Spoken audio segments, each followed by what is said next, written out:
चला जा रहा, सिर पे गट्ठर रख करके एक व्यक्ति जा रहा है। राजा उससे कह रहा है, रुक, ला गट्ठर रथ में रख दे, मैं तेरे को छोड़ देता हूं। अरे नहीं नहीं राजा जी, रहने दीजिए।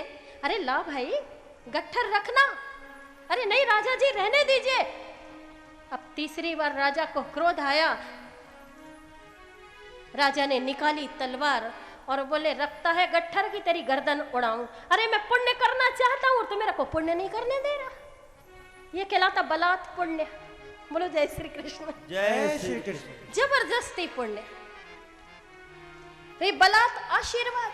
और संत देना नहीं चाह रहा आशीर्वाद, जबरदस्ती आत्मदेव ने चरण पकड़ लिए कि तुम तो चाहोगे तो हमें आशीर्वाद मिलेगा ही, अब तो हमें आशीर्वाद दो।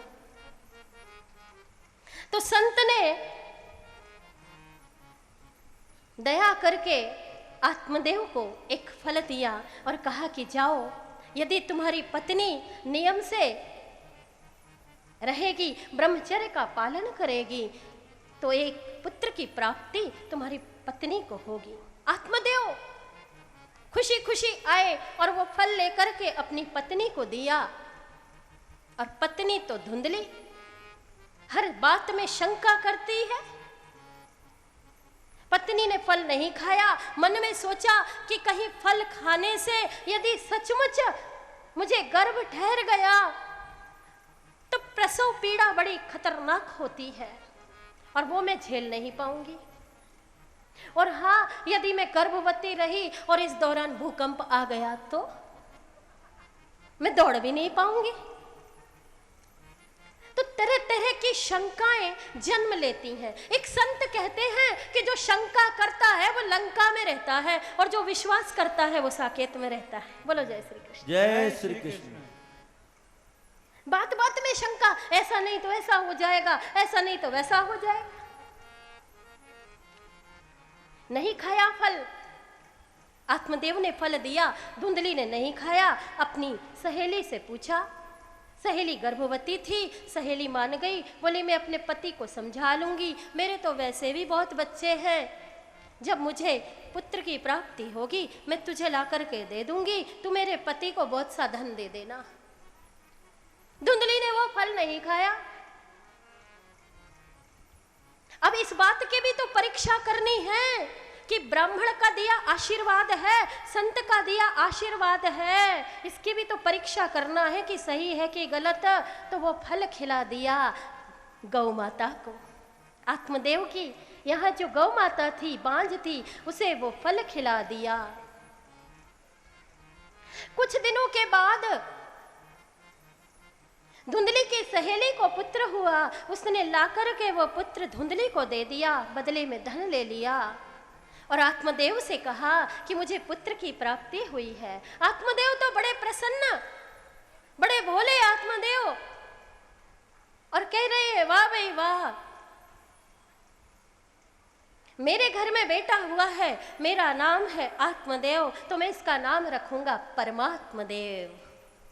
धुंधली कह रही वाह, गर्भ में तो मैंने इसे रखा है, मैं इसका नाम परमात्मदेव नहीं रखूंगी, मेरा नाम है धुंधली, इसलिए मेरे बेटे का नाम होगा धुंधकारी। अब प्रश्न यह उठता है कि तेजस्वी ब्राह्मण की पत्नी भी तेजस्वी है, भले मूर्ख है लेकिन पत्नी तो ब्राह्मण है, और दो तेजस्विनियों के जोड़ से आत्मदेव की आत्मा अंदर से धिक्कार रही है, बार बार टंकार कर रही है कि अरे ये कुलंगार। आत्मा संकेत कर रही है आत्मदेव की कि दो अमेरिकन के बीच में ये अफ्रीकन कहां से पैदा हो गया। दो तेजस्वियों के संयोग से ये कुलंगार का जन्म। आत्मदेव चूंकि वेदज्ञ है, मर्मज्ञ है, त्रिकालज्ञ है, ब्राह्मण है, वह भी तेजस्वी कर्मकांडी ब्राह्मण, ये कुलंगार, लेकिन आत्मदेव भोले हैं, सोचा होगा। कुछ दिन के बाद आत्मदेव की गौ जो है उसे भी एक पुत्र प्राप्त हुआ, मानव आकार पुत्र प्राप्त हुआ। जिस गौ माता को फल खिलाया था धुंधली ने, केवल कान गाय के जैसे थे, तो नाम रख दिया आत्मदेव ने गौकर्ण। गौकर्ण पंडित खलक, एक विख्यात तो दूसरा कुख्यात। एक बड़ा संत है और एक सताता है लोगों को। एक संत है, मारता है, पीटता है, बहुत सताता है। जैसे जैसे बड़ा हो रहा है, धरती का बोझ बनता जा रहा है धुंधकारी। डंडों से की माँ की पूजा, लातों से गुरु सत्कार किया। जय हो। डंडों से की माँ की पूजा, लातों से गुरु सत्कार किया। बाकी जो घर में जेवर था, सब उसका बंटाधार किया। सब उसका बंटाधार किया, सब उसका बंटाधार किया, सब उसका बंटाधार किया। आत्मदेव बड़े परेशान हैं। पहले परेशान थे कि पुत्र नहीं है, और अब परेशान है कि पुत्र क्यों है। मन ही मन में सोच रहे हैं कि मैं समझा था संतानों से हर हालत में सुख मिलता है। जय हो। मैं समझा था संतानों से हर हालत में सुख मिलता है, पर खबर न थी कि दुष्ट का बाप इस कदर जन्म भर रोता है। इस कदर जन्म भर रोता है, इस कदर जन्म भर रोता है, इस कदर जन्म भर रोता है। बहुत दुखी हुए आत्मदेव और सोच रहे हैं कि मैंने किस पल उस संत से आशीर्वाद मांगा, उस संत को परेशान किया, आखिर क्यों। और सीधे गए। आज उन्हें गौकर्ण की याद आ गई। जब संतान परेशान कर रहे हैं, घर में हो गई खटपट, सो चलो बाबा जी के मठ पर। बोलो जय श्री कृष्ण। जय श्री कृष्ण। तो आत्मदेव गौकर्ण जी के पास गए और जाकर के विनय कर रहे हैं, अश्रुपात कर रहे हैं और कह रहे हैं, देखो हमें मालूम नहीं था हम इस तरीके से इतना परेशान हो जाएंगे। सोचता हूं कि वन में चला जाऊं, लेकिन प्रबल वैराग्य नहीं है। क्या करूं समझ में नहीं आता।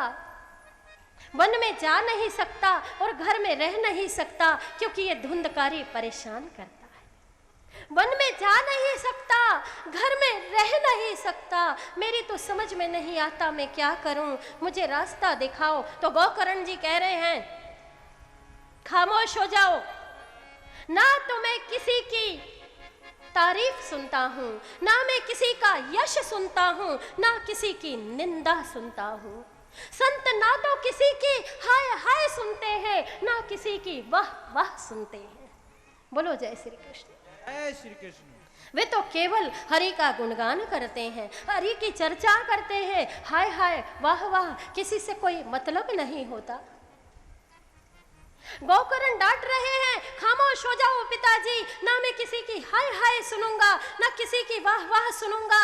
अरे जाओ, जिस पुत्र ने तुम्हें लात मारी है, रोली लेकर के आओ, चंदन लेकर के आओ, फूल लेकर के आओ, पूजा की थाली लेकर के आओ, आरती सजा करके लाओ और जाओ उस पुत्र की लात का पूजन करो पिताजी। जिस पुत्र की लात पड़ने की वजह से तुम संत के दरवाजे पे आ गए हो, ना उस पुत्र की लात पड़ती, ना तुम संत के दरवाजे पर आते। आत्मदेव रो रहे हैं। गौकर्ण फिर अपने पिता को समझा रहे हैं कि पिताजी, आप कहते हैं कि आप वन नहीं जा सकते क्योंकि प्रबल वैराग्य नहीं है। क्या वन में जाने से मुक्ति मिलती है? अरे वन में जाने से मुक्ति मिल जाती तो शेर, चीते और भालू का तो जन्म ही वन में होता है। अरे दाढ़ी बढ़ाने से मुक्ति मिल मिल जाए, दाढ़ी बढ़ाने से व्यक्ति संत बन जाए तो पंजाब के सारे तर जाए। कपड़े उतारने से, कपड़ों का परित्याग करने से संत बन जाते हैं, कपड़ों का त्याग करने से बाबा बन जाते हैं। तो ये आदिवासी आपके जितने हैं, इनकी तो मुक्ति कब की हो जाती। इसीलिए तो कहा ना कि मन के मारे बन गए और बन तज बस्ती माए। बन जाने से वैराग्य नहीं आता। तन से संसारी रहो, मन में हो वैराग्य, फिर ऐसे इंसान का क्या कर लेगा भाग्य। बहुत सुंदर उपदेश दे रहे हैं गोकर्ण जी आत्मदेव को। देहे स्थिमांस रुधिरे भीमतिं त्यजत्वं जाया सुतादिषु सदा ममतां विमुञ्च पश्यानिशं जगदिदं क्षणभङ्गनिष्ठम् वैराग्यरागरसिको भवभक्तिनिष्ठः देहेऽस्मिन्यथा देहे कौमारं यौवनं जरा। गीता में भगवान कहते हैं अर्जुन से, देहिनोऽस्मिन्यथा देहे कौमारं यौवनं जरा तथा देहान्तर प्राप्तिर्धीरस्तत्र न मोहयति। अव्यक्तादीनि भूतानि व्यक्तमध्यानि भारत अव्यक्तानानिधिनान्येव न त्वं शोचितुमर्हसि तत्र का परिदेवना। हे पिताजी, यह पंच भौतिक शरीर है, इसकी जो गत होती है आप अच्छी तरह परिचित हैं, लेकिन आपने अपने आप को शरीर मान लिया है, इसलिए आपको यह परेशानी है। आप आत्मा हैं, यह सोच करके देखिए, आपको स्वयं ज्ञान हो जाएगा, क्योंकि आप तो स्वयं ज्ञानी है, तेजस्वी है, ब्राह्मण है। ब्रह्म का ज्ञान आपको कैसे नहीं, क्योंकि माया का पर्दा आपके ऊपर पड़ा हुआ है। सुंदर उपदेश से आत्मदेव का जीवन धन्य हो गया। आत्मदेव घर छोड़कर के वन में चले गए, हरि का स्मरण किया और मुक्ति प्राप्त की। यहाँ घर में पिता के वन जाते ही माता धुंधली को धुंधकारी ने सताना आरंभ कर दिया। धुंधली भी एक दिन गई परेशान होकर के और कुएं में जाकर के आत्महत्या कर ली, देह का परित्याग कर दिया। तो गोकर्ण जी ने सोचा पिताजी वन में चले गए, माताजी कुएं में गिर गईं, अब अपनी बारी है।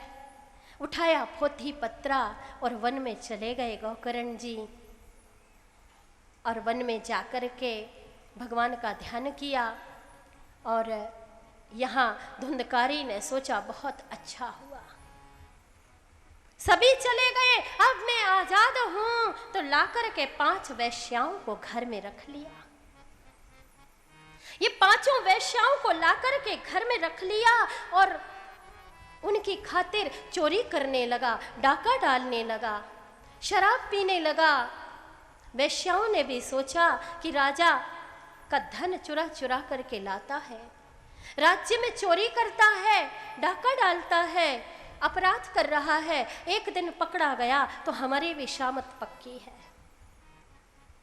मन में सोचा उन्होंने और एक दिन उसे कार्य रूप में परिणत कर दिया, उसे बांध दिया, उसके मुख पर अंगार रख दिए और उसे मृत कर दिया और उसकी मृत देह को जमीन में गाड़ दिया और वे वैश्याएं चंपत हो गईं। भयंकर पापों के कारण धुंधकारी प्रेत के रूप में, भयंकर प्रेत के रूप में अवतरित हो गया। गोकर्ण जी को पता चला तो उन्होंने माता पिता और धुंधकारी तीनों का गया जी में जाके श्राद्ध किया, तर्पण किया, सब कुछ किया, सारी विधियां की। और एक बार जब वापस आए घर में रात्रि में जाग रहे हैं, गोकर्ण जी हरि का स्मरण कर रहे हैं, क्योंकि वे तो सच्चे योगी हैं। और योगी क्या करता है रात को? हम रात को उठकर रोते हैं जब सारी दुनिया सोती है। हे परमात्मा, हे परवरदिगार, आज का दिन भी ऐसे ही व्यतीत हो गया। हे कृष्ण, आज भी तेरा दर्शन नहीं हुआ। आज का दिन भी ऐसे व्यतीत हो गया, कब तेरा दर्शन होगा? या निशा सर्वभूतानां तस्याम जागर्ति संयमी। जब सारी दुनिया सोती है तो योगी जागा करते हैं। गोकर्ण जी जाग करके उस परम ब्रह्म की आराधना कर रहे हैं कि सामने देखा धुंधकारी अलग अलग रूपों को धारण करके गोकर्ण जी के सामने आ रहा है। कमंडल से जल उठाया, उस भयंकर प्रेत के ऊपर छोड़ा तो प्रेत सस्वरूप सामने आकर के खड़ा हो गया। गोकर्ण जी ने पूछा, कौन हो तुम? तो कह रहा है, अहं भ्राता त्वदीयोऽस्मि धुंधकारीति नामतः। अहं भ्राता त्वदीयोऽस्मि धुंधकारीति नामतः। स्वकीयनैव दोषेण ब्रह्मत्वनाशितं मया। हे भाई, मैं तुम्हारा भाई धुंधकारी हूँ। मेरे अपने पापों के कारण, मेरे दोषों के कारण मेरा ब्रह्मत्व नष्ट हो गया है और मेरी ये दशा हो गई है। गोकर्ण जी कह रहे हैं, अरे अरे, मैंने तो तुम्हारा गया जी में जाकर के श्राद्ध कर दिया था,